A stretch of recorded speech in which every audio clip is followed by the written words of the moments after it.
Hello dear students, welcome to Bajirao IAS Academy, the Hindu news analysis. Today is 10th September 2024 and today we have some important articles for the discussion, and one by one we'll try to discuss all these important articles. And yesterday I have given one prelims practice question, and this is a very important question and it is a geography based practice question. The question is, which of the following rivers of Africa drains into the Mediterranean Sea?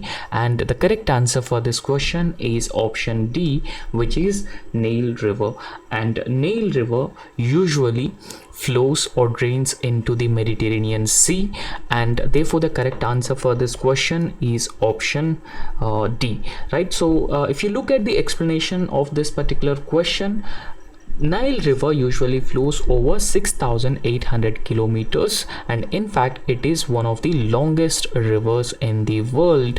And in fact this Nile River drains into the Mediterranean Sea, right? So before emptying into the Mediterranean Sea, this Nile River usually flows over 6,800 kilometers. For thousands of years the river has provided a source of irrigation to transform the dry area around it into a lush green agricultural land. Okay, so the 10 largest rivers which have been contributing to the Mediterranean Sea are Rhone River, Po River, Andrin Bojana River, Nile River, Neretwa River, Ebro River, Tiber, Adige, and even Sehian. And all these rivers have been draining into the Mediterranean Sea and they have been contributing into the Mediterranean Sea, right?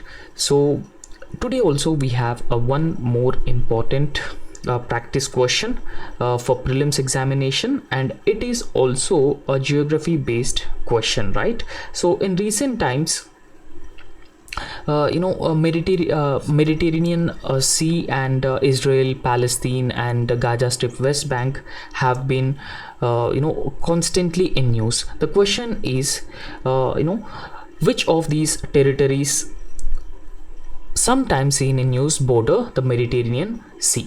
Okay, so the options are Gaza Strip, West Bank, Jerusalem, right? So select the correct answer, and which of these territories which are given here a border Mediterranean Sea, right? So select the correct answer and try to write the correct answer in the comment section, and we will be providing you the correct answer in tomorrow's class. And the first article that we are going to start this discussion is with the micro, small and medium enterprises and new machine safety norms, right? So MSMEs have been facing a fresh headwinds on new machine safety norms, right? So we will understand how MSMEs are very important for Indian economy, and apart from the importance of MSMEs for Indian economy, what are the challenges that these MSMEs have been facing, and how these MSMEs have been facing a fresh headwinds over a new machine safety norms. So we will understand everything in a very detailed manner. The context is that India's micro, small and medium enterprises could be in for a fresh shock in the form of recent cost increases and even supply chain disruptions. And these cost increases and supply chain disruptions within the MSMEs have taken place because of new stiff safety norms which are prescribed by the government recently for most machinery and electrical equipment, including pumps, cranes and compressors. And these are electric equipment and electric machinery which are being widely and heavily used by the micro, small and medium enterprises. And this safety norms which are prescribed by the government for these equipment has resulted in a fresh shock or headwinds in the MSME sector. And the machinery and electrical equipment safety Omnibus Technical Regulation Order. So this was the order that the government has issued. Particularly the Ministry of Heavy Industries has issued this order on August 28. In fact, this Machinery and Electric Equipment Safety Omnibus Technical Regulation Order of 2024 usually introduces levels of stringent safety norms or safety standards machinery and electrical equipment which is made or imported into India and will kick in a year from now onwards. And in fact, this new order of electrical equipment safety has resulted in a fresh wave of headwinds or shockwaves across the small and medium enterprises,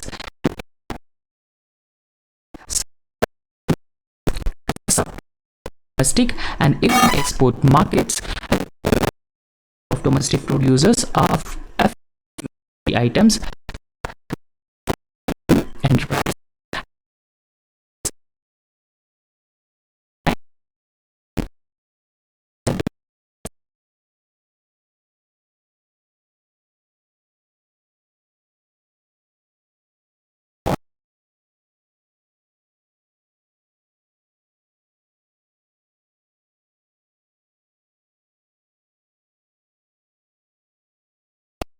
guidelines from the Bureau of Indian Standards will make compliance with these standards, with these regulations, even more complicated for the producers, even as costs will increase further, or costs or the prices of inputs will increase further.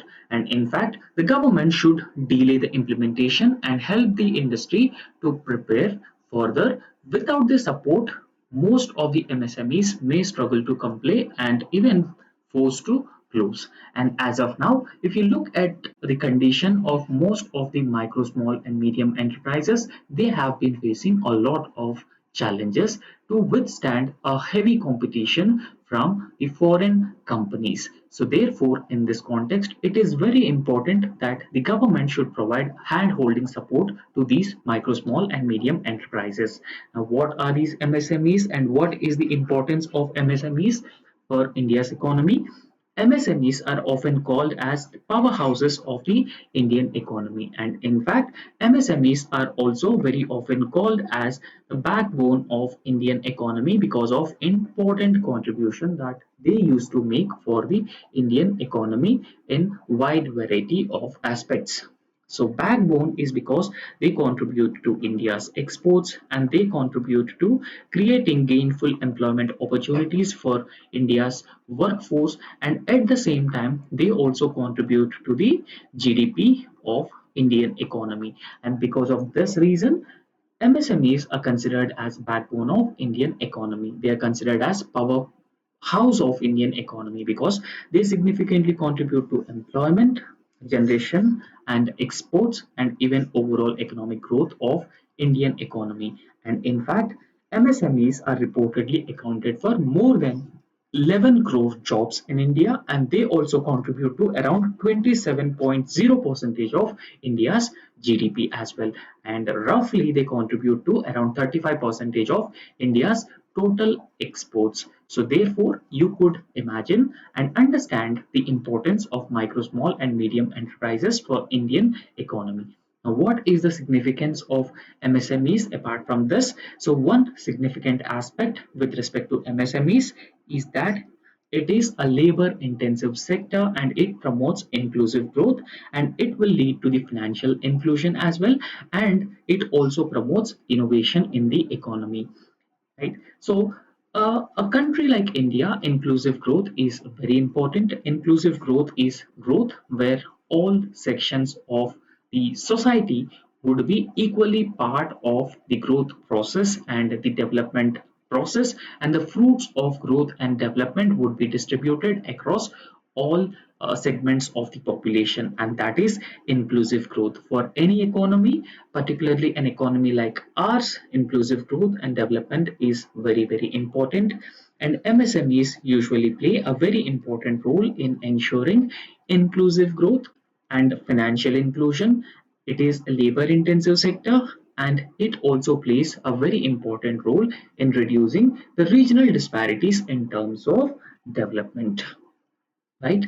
So however, MSMEs as of now have been facing certain problems, certain challenges, and if you look at those challenges, 90% of the MSMEs as of now funding comes from the informal sources as they do not have access to the institutional credit facilities from the banking. So because of this particular reason, most of the MSMEs have been performing at the suboptimal scale. And in fact, integration of technologies such as big data, artificial intelligence, virtual reality, and Industry 4.0 into the manufacturing operations of the micro, small, and medium enterprises sector is still its infancy stage, and because of that reason, MSMEs are not able to compete with the foreign companies and the foreign goods which are being imported into the Indian economy, and that makes most of these MSMEs unprofitable and they even forced to close their operations, and this is a cause of concern for the MSMEs. And this particular MSME sector usually lacks clean technology innovation, entrepreneurship is lacking, and that produces an environment friendly products. And in fact, it also promotes energy efficiency and it has the potential to accelerate the transition to circular and low carbon economy. And it is very important that India has been making a rapid transition to become a low carbon economy, reducing its reliance on fossil fuels and reducing the emission of greenhouse gases into the atmosphere. However, we should not undermine the role of MSMEs in this arena, achieving the climate obligations of India, particularly the Panchamrit commitments of India, where we wanted to become net zero by the year 2070. I hope all of you knew about this net zero target of India by 2070, and apart from net zero target, we also have several other targets. However, in order to aid in order to provide hand-holding support to the micro, small, and medium enterprises, the government has come up with several initiatives. Now, what are those initiatives? Government of India has correctly identified the potential of MSMEs and MSME ecosystems development as top priority. The government has considered it as a top priority for achieving the Atmanirbharata or self-reliant India. So we wanted to achieve self-reliance and we wanted to achieve self-sufficiency, which is Atmanirbharata. And India's goal of Atmanirbharata mostly dependent on the revival of micro, small, and medium enterprises. And the ambitious Make in India campaign in India aims to propel the country up the manufacturing value chain and position it as a global manufacturing hub as well. And in this Make in India campaign, MSMEs usually play a very important role in further strengthening India's overall manufacturing competencies at the global level. And in fact, the government has launched schemes like production linked incentive scheme, and recently the government has also launched zero effect and zero defective program certification program specifically aimed at micro, small, and medium enterprises in assisting promotion and growth of the MSME sector. And these are some of the government programs, government initiatives to revive the MSME sector that were undertaken. And next, a very important article which is given in the Hindu newspaper. It is very important for your prelims examination and very important for your general studies paper 3 as well. The article is that the role of district agro meteorological offices in supporting farmers. So how these agro-meteorological offices would support the farmers would provide important services to the farming communities. So we will try to understand this. And in fact, the Indian Meteorological Department, which usually provide a weather-based services across India, is planning to revive the district agro-meteorology units, or they are also known as DAMU, yes, district agro-meteorology units, which are under the Gramin Krishi Mausam Seva scheme. Okay, so this district agro-meteorology units are part of Gramin Krishi Mausam Seva scheme that was launched by the government. And in fact, Indian Meteorological Department established around 199 district agricultural meteorology units in the year 2018 in collaboration with Indian Council of Agriculture Research, and the overall objective and aim was to use the data to prepare and disseminate sub-district level agricultural advisories, and these advisories will help the farmers plan the agriculture, plan sowing, plan irrigation, everything according to the advices provided by the district agro-meteorology units. And in recent times, climate change has been one of the key factor which has been heavily influencing Indian agriculture. So climate is changing, and with the changing climate, the monsoon onset and withdrawal dates have also changed in recent times very rapidly, and we also see the extended dry spells and even heavy wet spells, and farmers should have this information because it usually affect their crops. And in this context, district agro meteorology units will play a very important role, will make farmers have informed decision making, informed choices regarding the farmers. And in fact, the district agro-meteorology units were located within the Krishi Vigyan Kendras. We have a network of Krishi Vigyan Kendras, and this district agro-meteorology units will they were located within the Krishi Vigyan Kendras across the country. And in fact, this district agro-meteorology units will be they used weather data which is provided by the Indian Meteorological Department, and the weather data usually includes rainfall and temperature patterns and wind speeds to prepare the agricultural advisories, and these agricultural advisories would very often related to sowing and harvesting and usage of chemical fertilizer and pesticides and irrigation, etc., so that farmers could usually plan everything with respect to the weather forecasting provided by the district agro meteorology units, and these advisories are provided weather information in advance to the farmers, and they also help the farmers plan activities like irrigation, sowing seeds, fertilizers, pesticides, so everything. And in fact, these advisories will also serve as an early warning for the extreme events such as droughts and even the heavy rainfall as well. And why these agro district agro meteorology units were shut down? What is the reason for the same? According to a report which is submitted by the National Institute of Transforming India, Niti Aayog misrepresented the role that the district agro meteorological units role was misrepresented by the Niti Aayog report, and also Niti Aayog's report sought the privatization of district agro-meteorological units. And in fact, it is also claimed that Niti Aayog falsely claimed that agromet data was automated, thereby undercutting the overall role of the district agro-meteorological units staff.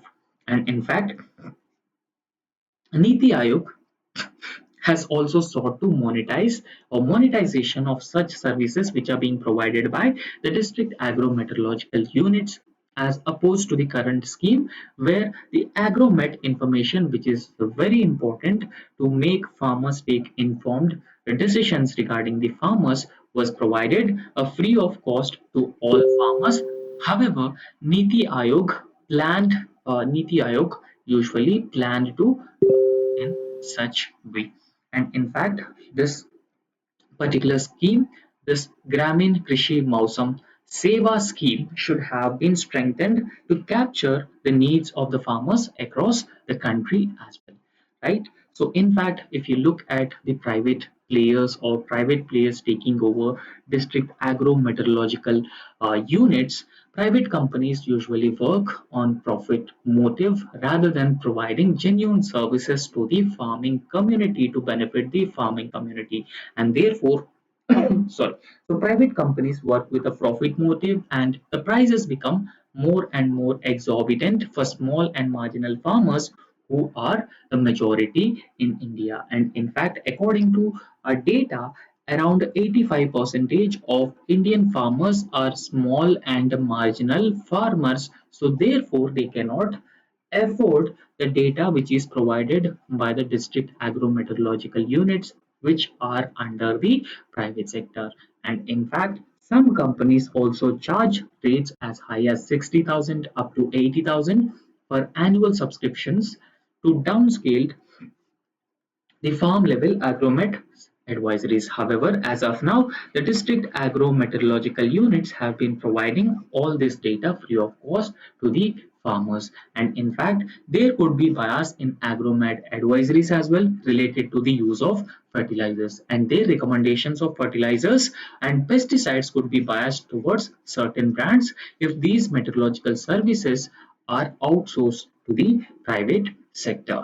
And you could see some of the components of sustainable agriculture as well, so if you want, right? So next very important article is India and United Arab Emirates impact for civil nuclear cooperation. Right, so we'll understand this in a very detailed manner because it is very important that UAE is India's long-term partner, and how this civil nuclear cooperation will benefit both India and UAE. So we'll try to understand this.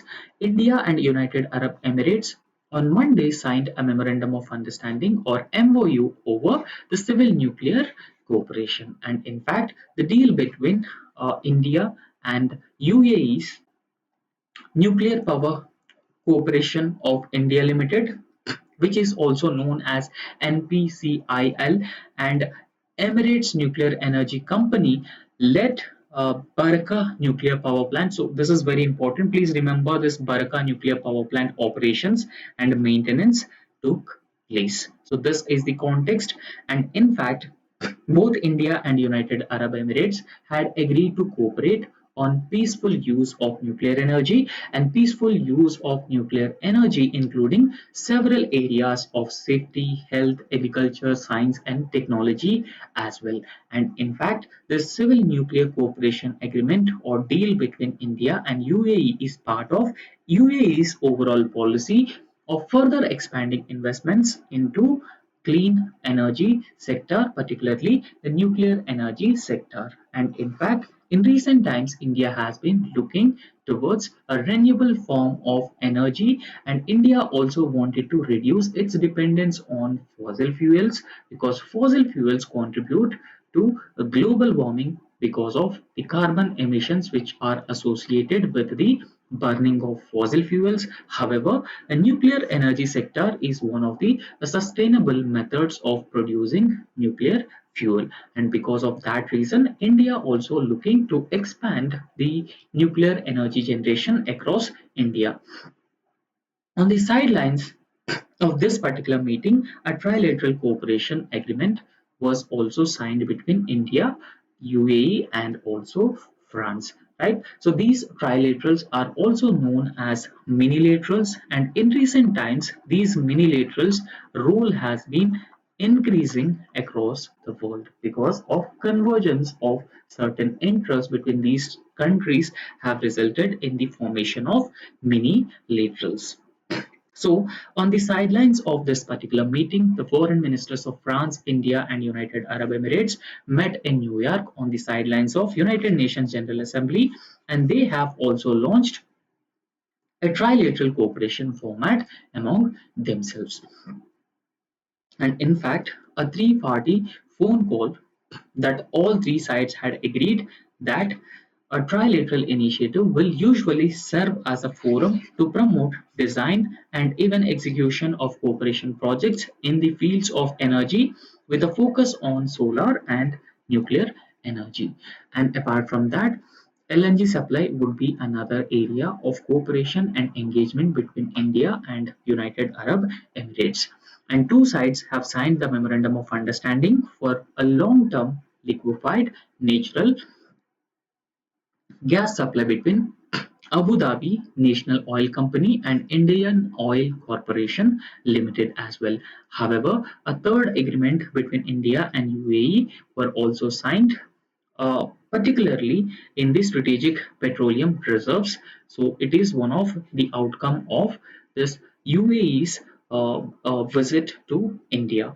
And apart from that, the fifth MOU was between the government of Gujarat and Abu Dhabi Developmental Holding Company on food parks development in India. Remember, India plays a very important role when it comes to the food security, and food security is also a very important concern for all the countries in the Middle East, particularly at a time when these countries have been facing a lot of threats, and at the same time they also understood the importance of India in terms of ensuring food security. However, India and UAE are also part of the I2U2 grouping, and this I2U2 grouping is also called as the Western Quad, right? So we already have the Quad in the Indo-Pacific region, but this I2U2 grouping, so apart from India and UAE, Israel and USA are also part of this I2U2 grouping, which is also known as the Western Quad,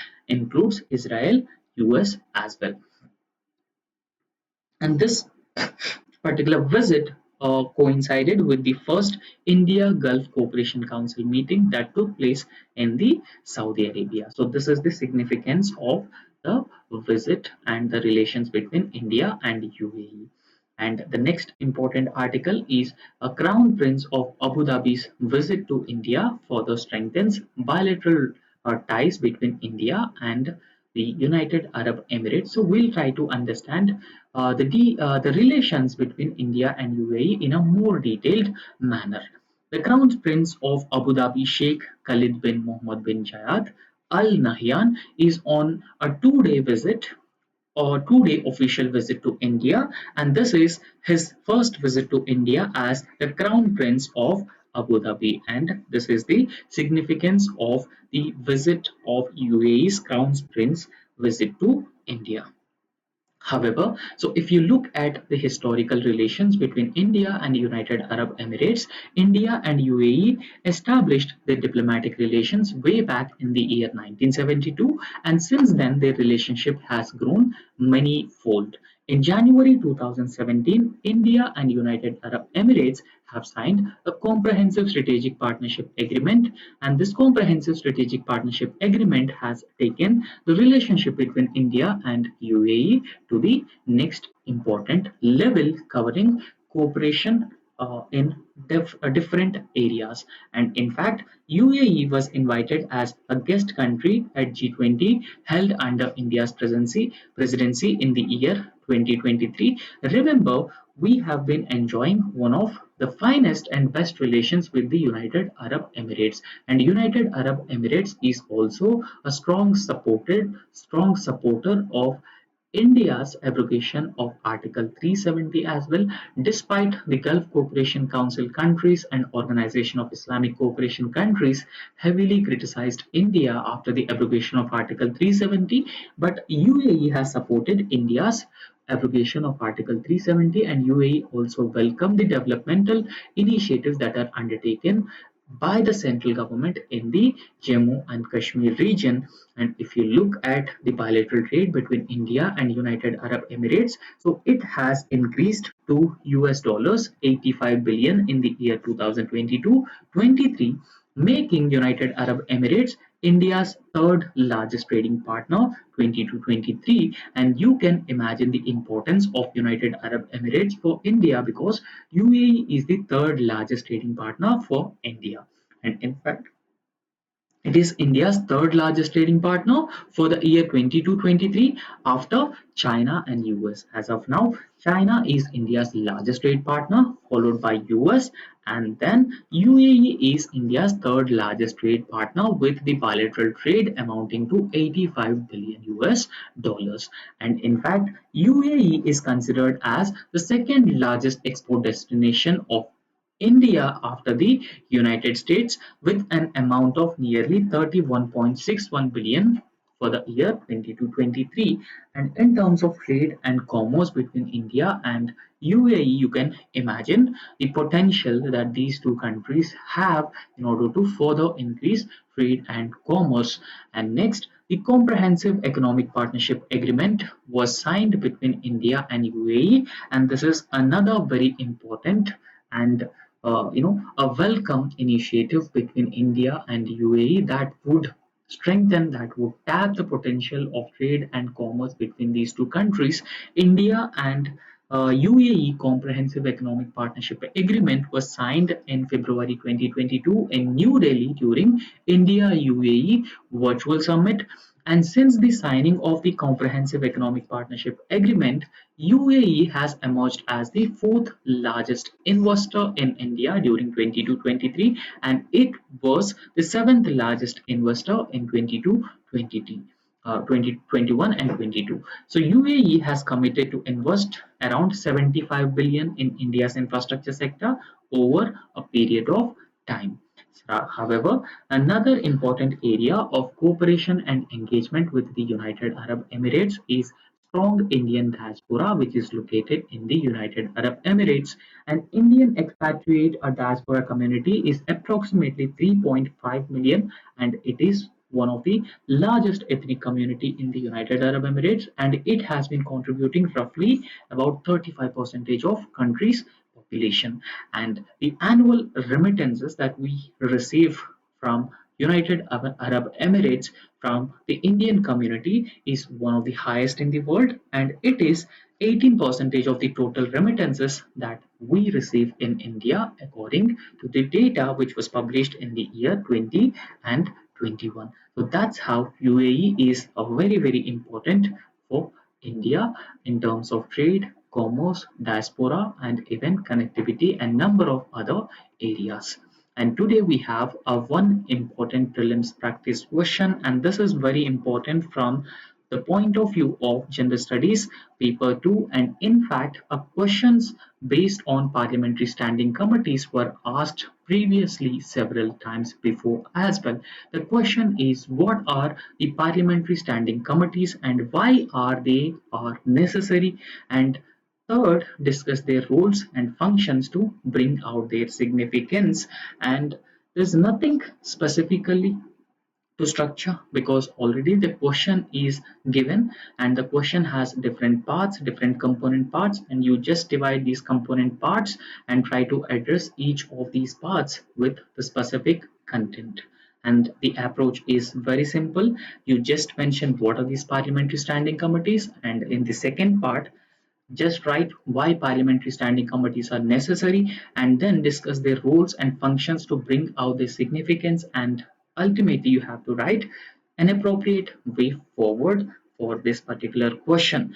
And when we talk about the parliamentary standing committees, so in fact we have the Indian Parliament that constitutes both Lok Sabha and Rajya Sabha along with the President. And the Indian Parliament, a standing committee is a committee which is consisting of members of the parliament. So members of the parliament means members of both Lok Sabha and Rajya Sabha. And in fact, when we talk about a standing committee of the parliament, it is a permanent committee and it is also a regular committee which is constituted from time to time according to the provisions of an act of parliament or even rules of procedure and conduct of business of the parliament. And in fact, so when we talk about the source of authority to constitute the parliamentary committees, so these parliamentary committees usually draw their authority from Article 105 of the Indian Constitution, and Article 105 of the Indian Constitution talks about the privileges of the parliamentary members, and Article 118 which talks about a parliament's authority to make rules for regulating its procedure and conduct of its business. And second part of the question, what is the necessity for the parliamentary standing committees? Now, why we need to have the parliamentary standing committees? So we all knew that parliament is an embodiment of the people's will, and in fact the parliamentary committees in particular and the committees, the standing committee in particular, the committees are an instrument of parliament for its own effective functioning. And in fact, a smaller cohort of lawmakers who are assembled on the basis of proportional strength of individual parties and interests and even expertise of individual lawmakers could have a more open, intensive, and better informed discussions about different bills and different decisions of the executive in these parliamentary standing committees. And in fact, the members of parliament may have a great acumen. We all knew about that. But the problem is that they would also require the assistance of experts in dealing with such situations. So, therefore, it is through committees that such expertise is drawn into making laws. And even the executive accountability to the legislature is enforced through questions in the parliament also, which are answered by the ministers themselves. However, a department standing committees go one step further and they also hear from the senior officials of the government in a closed setting and therefore allowing a more detailed discussions as well.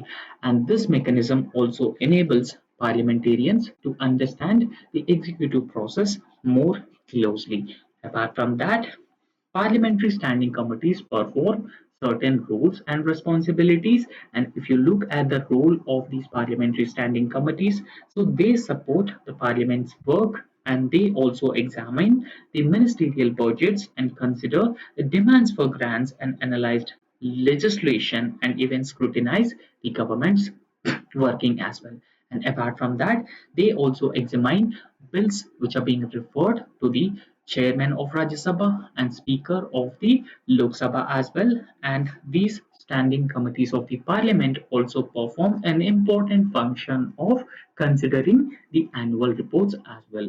So, however, if you look at the way forward, with respect to the functioning of the parliamentary standing committees, and parliamentary committees don't have the dedicated subject-wise research support which is being available to them, and the knowledge gap which is existing is partially bridged by the expert testimony from the government and even other stakeholders as well.